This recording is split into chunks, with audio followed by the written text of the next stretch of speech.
Selamat siang Bu Rini. Siang Pak Ude. Terima kasih sudah meluangkan waktu saya Ya. untuk bertanya-tanya tentang keputusan yang dilematis yang pernah dialami Bu Rini selama ini. Ya. Langsung saja ya Bu ya. Ini nanti saya akan menanyakan beberapa pertanyaan Bu Rini terkait dengan pengalaman Bu Rini tentang pengambilan keputusan yang dilematis, dilema etika ataupun rujukan moral.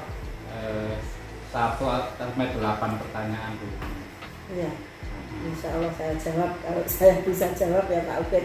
Iya, terima kasih. Kita langsung saja ke pertanyaan pertama ya Bu ya. Monggo Pak. Yang pertama Bu Rini, selama ini bagaimana Ibu dapat mengidentifikasi kasus-kasus yang merupakan dilema etika atau rujukan moral Bu? Untuk kasus yang ada di lingkungan sekolah ini mestinya ya Pak Ubed ya. Tentunya untuk kasus ini ya identifikasinya hanya kasus yang muncul itu saya identifikasikan termasuk dalam yang dilema etika atau yang rujukan moral. Kalau dilema etika itu kan mestinya yang dari yang benar dengan yang benar seperti itu. Nah kalau yang rujukan moral mungkin dari suatu yang benar terus ada ajakan untuk menyalahi seperti itu menurut saya. Iya betul ya.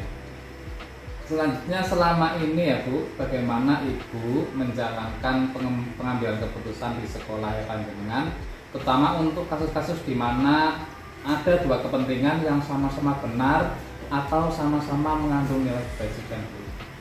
Tentunya kita prioritaskan ya Pak Albert ya, kasus mana yang lebih prioritas. Nah itu yang kita ambil, dan dengan cara diskusi atau musyawarah dengan guru-guru yang ada di sekolah tersebut atau di sekolah saya. Tidak harus saya mengambil keputusan sendiri, tetap saya bicarakan bersama dengan dewan guru seperti itu Pak. Oh gitu ya Bu, jadi dengan diskusi yang bicarakan, memusyawarahkan dengan guru-guru lain ya. Iya. Gitu ya, Jangan mengambil keputusan sendiri. Barangkali ada masukan dari teman kita dengarkan, kita ambil yang baik yang seperti itu. Langkah-langkah atau prosedur seperti apa yang biasa Ibu lakukan selama ini untuk kasus-kasus tersebut Bu? Dalam mengambil keputusannya atau gimana itu? Dalam mengambil keputusannya. Oke, tentunya kita harus dalam keadaan yang tenang Pak Abed, tidak boleh emosi dulu.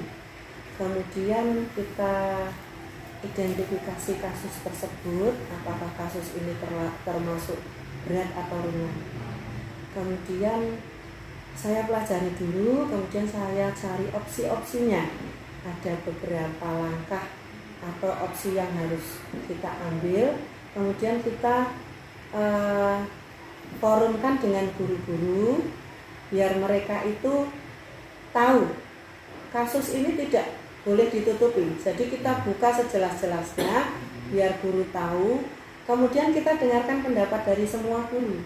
Setelah mereka berpendapat, mungkin ada yang masih bingung, baru kita sampaikan ada opsi seperti ini. Kalau mereka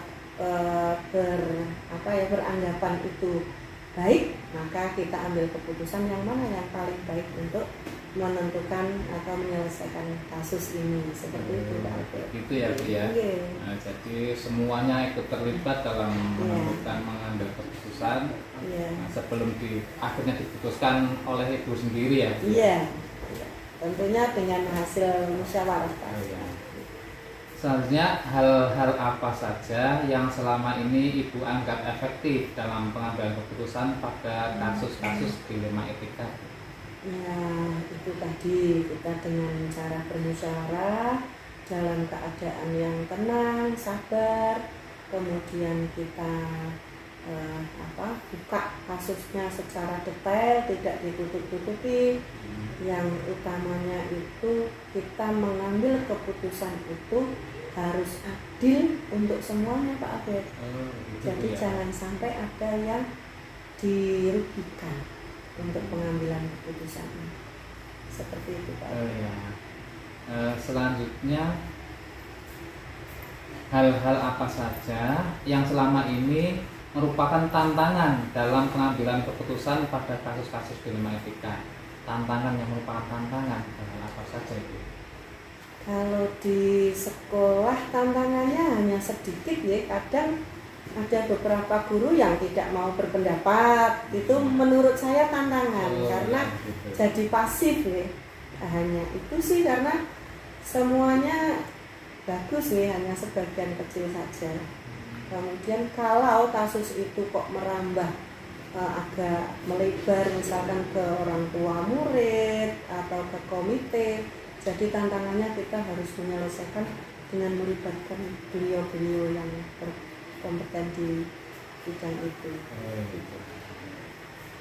Apakah Ibu memiliki sebuah tata kala atau jadwal tertentu dalam sebuah penyelesaian kasus dilema etika? Apakah Ibu langsung menyelesaikan di tempat atau memiliki sebuah jadwal untuk menyelesaikannya? Bentuk atau prosedur seperti apa yang Ibu jalankan? Nah, kalau yang ini tergantung kasusnya Pak Albert. Ya. Kalau kasus ini kok sangat mudah bisa diambil keputusan saat itu juga, akan saya ambil keputusan saat itu juga. Namun kalau agak rumit, maka akan saya jadwalkan dengan diskusi bersama guru tadi. Tentunya yang awalnya kita akan menyampaikan masalahnya apa, kemudian memberikan ruang guru-guru untuk berpikir, kemudian nanti akan ada jadwal lagi, kita akan mengambil keputusan seperti apa dan memikirkan akibat dari pengambilan keputusan tersebut. Gitu. Jadi berdasarkan situasi, kondisi, iya, betul. Dan setelah itu ada refleksinya berarti iya, ya? Ada refleksinya. Gitu ya.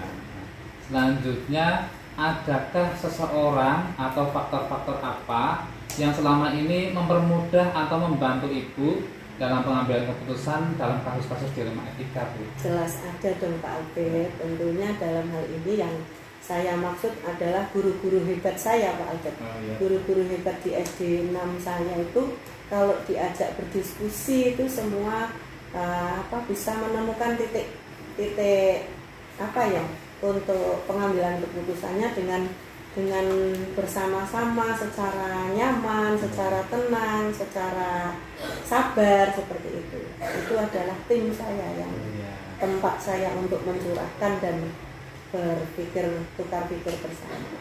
Jadi semua guru-guru itu saling membantu iya, ya, Bu ya? Betul. Dari semua hal yang telah disampaikan, pembelajaran apa yang dapat Ibu petik dari pengalaman Ibu mengambil keputusan dilema etika? Yang pengalaman yang bisa saya petik itu membuat saya menjadi semakin cara berpikirnya itu tidak seperti mungkin dulu saya hanya sederhana cara berpikirnya, tapi sekarang sudah semakin matang ya untuk saya mengambil suatu keputusan, karena dengan adanya guru-guru yang saling mendukung ini menjadikan sebuah pengalaman yang sangat berharga Pak Albert, karena ternyata kerjasama itu sangat dibutuhkan. Ya, terima kasih Ibu atas sharingnya, atas kesediaan Ibu berbagi pengalaman Ibu kepada saya. Mudah-mudahan saya mendapatkan sesuatu pelajaran yang berharga dari pengalaman yang Ibu sampaikan dan bincang-bincang ini ya Bu ya. Ya. Terima kasih Ibu. Assalamualaikum warahmatullahi wabarakatuh. Waalaikumsalam warahmatullahi wabarakatuh.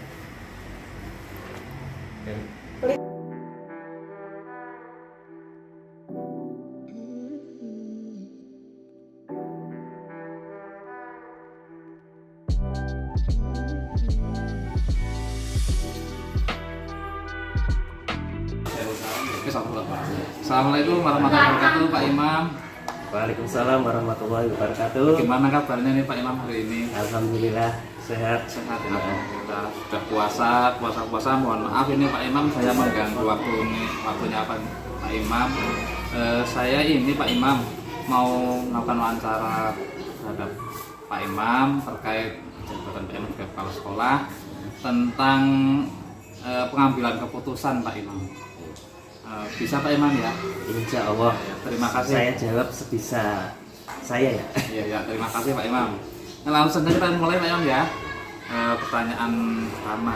Selama ini bagaimana Pak Imam mengidentifikasi kasus-kasus yang merupakan dilema etika ataupun rujukan moral Pak Imam? Oh iya, terima kasih Pak Abed sebelumnya. Di sekolah kami untuk yang pertama untuk mengidentifikasi kasus-kasus yang merupakan dilema etika atau rujukan moral, kita pisahkan dulu. Kalau dilema etika itu berarti pengambilan keputusan menyandingkan antara yang benar dengan yang benar, jadi agak lebih sulit. Sedangkan kalau rujukan moral itu jauh lebih mudah karena terkait dengan yang benar dengan yang salah, jadi lebih mudah yang rujukan moral. Jadi untuk pengambilan keputusannya, keputusan yang dilema etika lebih sulit Pak Imam iya, ya? karena apa yang mau kita putuskan itu antara benar dan benar. Iya. Itu sulitnya begitu Pak. Iya. Oh, iya. Selama ini bagaimana Pak Imam menjalankan pengambilan keputusan sekolah Pak Imam, terutama untuk kasus-kasus yang dimana ada kepentingan yang sama-sama benar, itu Pak Imam? Berarti kasus yang dilema etika. Iya. Otomatis kalau di sekolah kami kita musyawarahkan dulu, ya. Nah, nanti kita musyawarahkan mana yang menjadi skala prioritas kita. Baik, kita ambil skala prioritas. Otomatis ada program jangka pendek dan ada program jangka panjang. Nah, skala prioritas kita ambil sebagai acuan keputusan dalam pengambilan keputusan tersebut. Langkah-langkah atau prosedur seperti apa yang biasanya Bapak lakukan dalam hal ini Pak? Yang pertama, langkah-langkah yang saya lakukan, yang pertama otomatis kita musyawarahkan. Sebelumnya kita identifikasi dulu, ya, untuk pengambilan keputusan ya, kita identifikasi, kita kumpulkan informasi, kita sharing-sharing dengan rekan-rekan guru, ya, kita kumpulkan informasi yang relevan, kita analisis, bisa menggunakan analisis SWOT dan lain sebagainya. Terus kemudian kita cari alternatif solusi. Nah, kita cari alternatifnya, kan sama-sama benar. Iya. Nah, kemudian baru kita pertimbangkan yang jadi skala prioritas, kemudian kita ambil keputusan dengan jantung. Oh iya begitu Pak ya. Berarti melalui beberapa tahap, Iya. setelah beberapa tahap Karena itu jauh lebih sulit. Iya, dianalisis juga, harus ya. dianalisis karena sama-sama benar. Iya.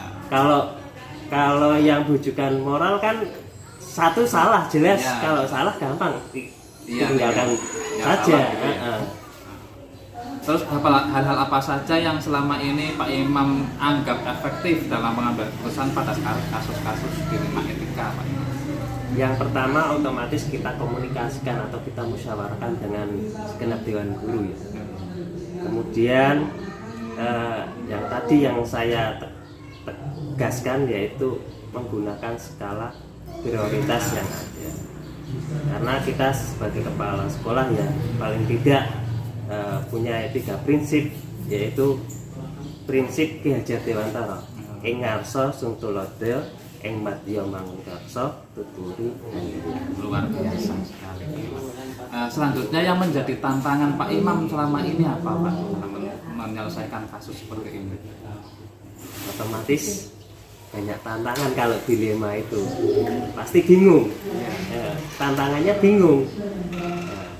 Akan tetapi dari tantangan tersebut kita istilahnya pilah ya dari skala prioritas tersebut mana yang terkait individu maupun kelompok, yang terutama kita harus berkeadilan dalam mengambil segala keputusan.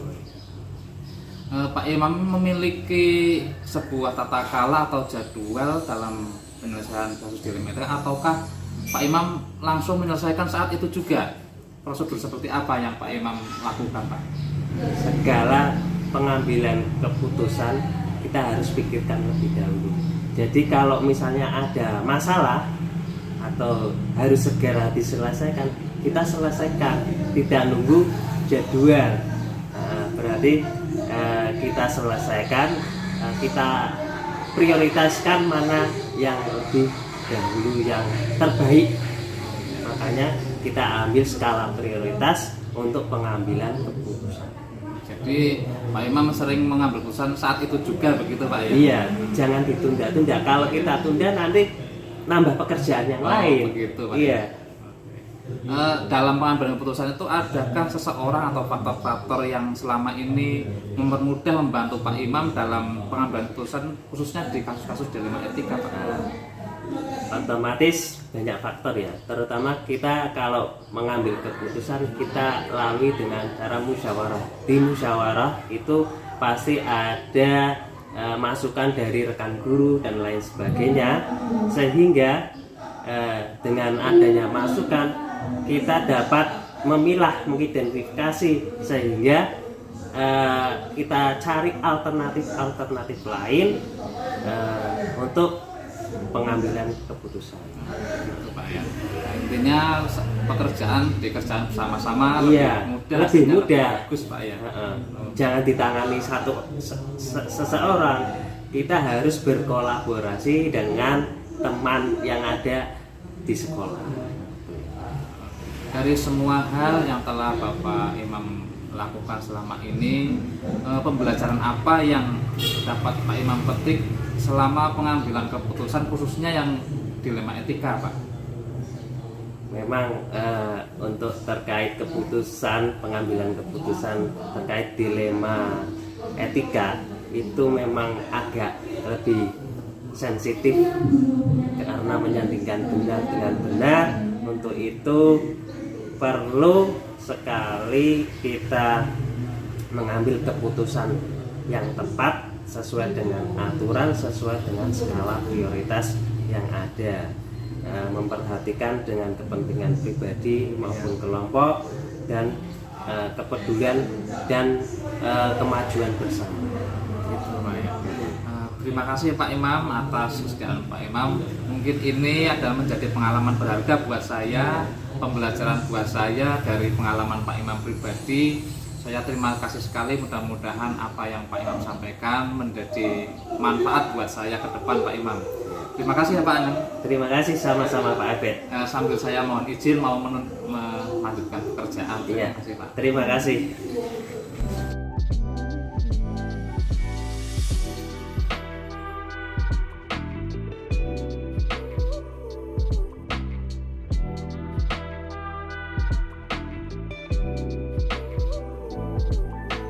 Assalamualaikum Bu Rian, selamat siang. Ya. Bagaimana kabarnya Bu Rian? Alhamdulillah Baik ya. Terima kasih Bu ya, dengan sudah menyempatkan waktu, meluangkan waktu untuk saya. Maksud saya ke sini ingin berbincang-bincang, tanya-tanya tentang, ya saya ingin tahu pengalaman Bu Rian selaku kepala sekolah dalam mengambil keputusan di sekolah selama Bu Rian menjabat sebagai kepala sekolah, Bu. Mulai saja Bu ya. Nah, selama ini bagaimana Ibu dapat mengidentifikasi kasus-kasus yang merupakan dilema etika ataupun bujukan moral, Bu? Kasus-kasus yang muncul selama ini bermacam-macam ya. Kasus itu mempunyai kepentingan-kepentingan yang berbeda-beda. Kepentingan-kepentingan itu ada yang bernilai benar ataupun yang salah. Nah, karena ada beberapa kasus itu biasanya ada yang benar-benar, benar salah. Benar-benar itu masuknya dilema etika. Dan yang benar salah itu masuknya bujukan moral. Itu dari kasus-kasus yang ada selama ini. Selama ini bagaimana Ibu itu menjalankan pengambilan keputusan di sekolah Ibu terutama untuk kasus-kasus yang ada dua kepentingan, yang satu benar dan yang lain juga benar, Ibu. Ini paling sulit Iya. ya. Sulit, dan sepertinya kalau harus diputuskan sendiri itu sangat berisiko, karena pemilihan yang benar dan benar itu harus banyak pertimbangan, terutama dari segi kebermanfaatannya, dari segi risikonya yang muncul ya. Untuk itu saya sendiri selaku kepala sekolah itu tidak berani memutuskan sendiri sebelum mengajak teman-teman untuk berdiskusi. Jadi melibatkan teman-teman rekan kerja saya. Ya, jadi Ibu untuk dalam mengambil keputusan seperti ini berkolaborasi ya Bu ya dengan teman-teman. Langkah-langkah prosedur seperti apa yang bisa Ibu lakukan selama ini, Bu? Langkahnya yang telah saya lakukan selama ini, begitu saya mendapat kasus yang bersifat dilema etika, kita kumpulkan dulu teman-teman, kita jelaskan secara runtut dan mendetail kasus itu seperti apa sehingga teman-teman paham. Yang kedua, kita minta masukan-masukan dari teman-teman. Dari segi ini bagaimana, dari segi ini bagaimana, dari si A, si B kita kumpulkan jadi satu. Selain itu kita juga mengumpulkan, mempelajari regulasi-regulasi yang sedang yang sedang berlangsung saat itu, yang berlaku saat itu ya. Jadi disesuaikan dengan regulasinya agar tidak salah langkah. Kemudian keputusannya kita musyawarahkan bersama.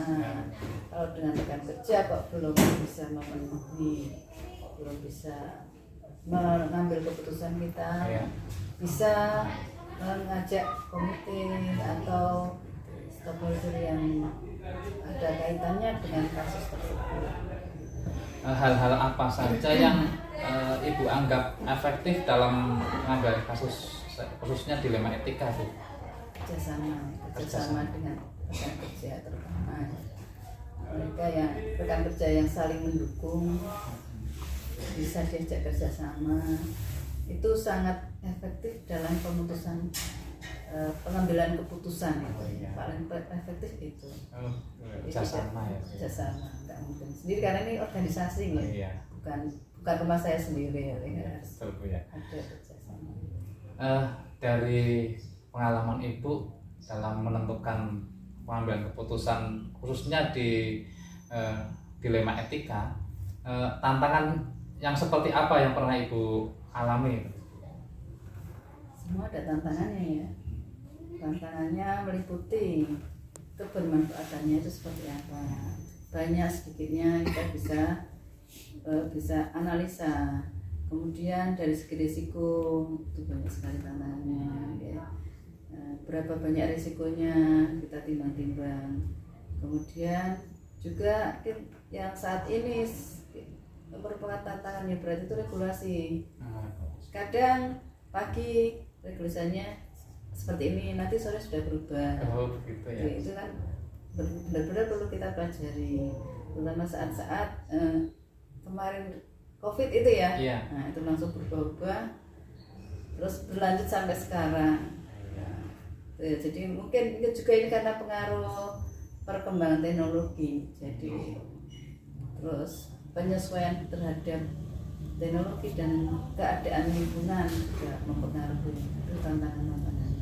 Banyak jadi tantangannya ya Bu ya selama ini Ibu yang alami Ibu. Dalam pengambilan keputusan, adakah Ibu menggunakan sebuah tata kelola atau jadwal, atau Ibu langsung memutuskan saat itu juga? Bentuk prosedur seperti apa yang Ibu lakukan dalam pengambilan keputusan seperti itu? Saya kira lebih efektif langsung diatasi saat itu juga ya, Bu ya? Jika memungkinkan. Oh ya. Jika tidak memungkinkan, sesegera mungkin ya. Mungkin kita butuh masukan dari, bukan hanya dari rekan kerja kita, itu dari atasan, itu kan juga butuh waktu. Hanya prinsipnya kita kerjakan tanpa jadwal dan sesegera mungkin. Intinya lebih cepat, lebih baik ya hasilnya ya Bu ya. Adakah seseorang atau faktor-faktor yang selama ini mempermudah Ibu dalam pengambilan keputusan khususnya di kasus-kasus dilema etika? sudah tentunya. Nah, terutama lingkungan kita, rekan kerja kita, itu yang paling membantu ya, paling menentukan itu. Dari semua hal yang telah Ibu sampaikan, pembelajaran apa yang dapat Ibu petik dari pengalaman Ibu selama memimpin di sekolah ini, khususnya dalam pengambilan keputusan dilema etika? Banyak ya. Misalnya karena kita itu organisasi atau yang terdiri dari manusia-manusia yang berkembang, itu kasus pasti banyak. Ya, dilema etikanya juga banyak. Oleh karena itu kasus-kasus itu jangan kita hindari, tapi kita hadapi, kita selesaikan agar mendapat keputusan yang terbaik.